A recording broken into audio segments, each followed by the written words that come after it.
안녕하세요. 쌍봉이에요. 10월 12일 국내 지수입니다.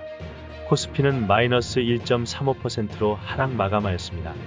코스닥도 마이너스 1.36%로 하락 마감하였습니다. 다음은 환율입니다. 환율은 플러스 0.1%로 1196.51원입니다. 주요 헤드라인입니다. LG전자가 좋지 않은 영업이익에도 상승 마감하였습니다. 삼성전자가 10개월 만에 6만 전자가 되었습니다. 국민연금이 몇몇 기업의 지분을 5% 이상 담았습니다.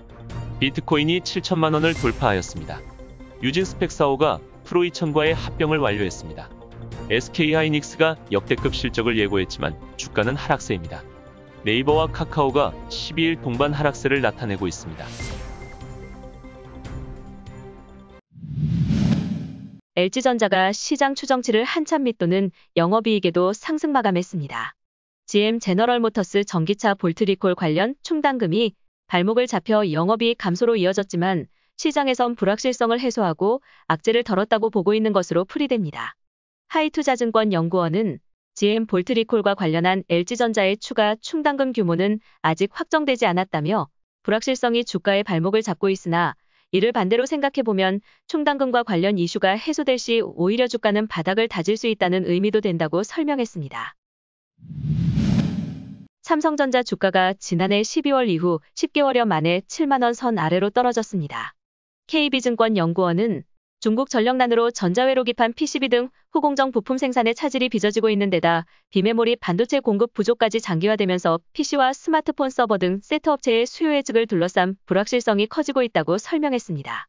또한 신한자산운용 센터장은 환율이 크게 오르면서 신흥국 주식을 내다 팔고 있다며 예전엔 외국인이 파는 대로 개인이 받아줬지만 최근엔 개인 투자자의 동력이 떨어지면서 주가가 더 크게 떨어졌다고 설명했습니다. 국민연금이 3분기 말 크래프톤, SK바이오사이언스, SK바이오팜 등의 지분을 5% 이상 담은 것으로 나타났습니다. 아시아나항공, 코오롱글로벌, 더존비즈온 등도 국민연금 지분 5% 이상 종목에 신규 편입됐습니다. 반면 반도체 및 관련 장비, 제약, 화학 등 다수 업종에서 국민연금 지분이 줄어든 종목이 더 많았고 종목별로는 SK하이닉스, 네이버, 카카오, 포스코 등의 대형주 지분이 줄어든 것으로 나타났습니다. 호재가 이어지고 있는 비트코인 가격이 약 5개월 만에 7천만 원을 돌파하며 상승세입니다. 암호화폐 업계의 가장 큰 호재는 비트코인 ETF 상장지수 펀드 승인입니다. 지난 11일 현지 시각 블룸버그 통신은 비트코인 ETF가 빠르면 이달 내에 승인이 이뤄질 가능성이 있다고 보도했으며 이달 내 모두 4개의 비트코인 ETF가 승인될 가능성이 크다고 전했습니다. 유진스펙4호는 12일 합병 등기를 마무리하고 프로이천으로 상호 변경의 효력이 발생하게 된다고 밝혔습니다. 프로이천 관계자는 기관과 일반 주주 여러분들의 성원에 힘입어 순조롭게 합병을 진행할 수 있게 됐다며 예정대로 진행되면 10월 말에 코스닥 시장의 신주 상장이 이뤄지며 프로이천은 새로운 도약을 위해 첫 발을 내딛게 된다고 말했습니다.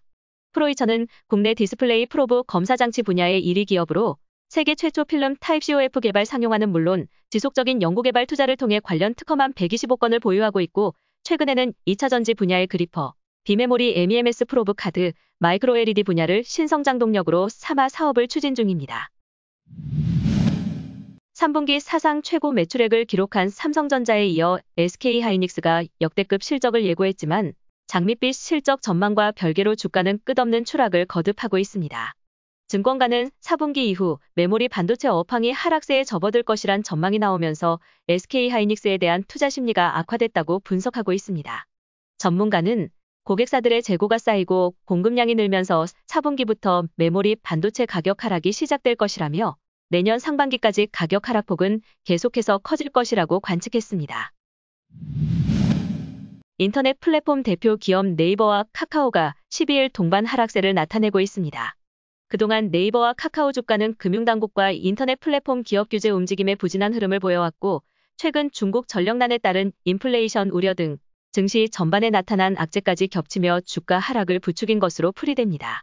증권가에서는 금융당국의 온라인 플랫폼 규제 이슈가 단기에 해소되기 어려울 것이라는 분석을 내놨습니다. 오늘도 봐주셔서 감사합니다.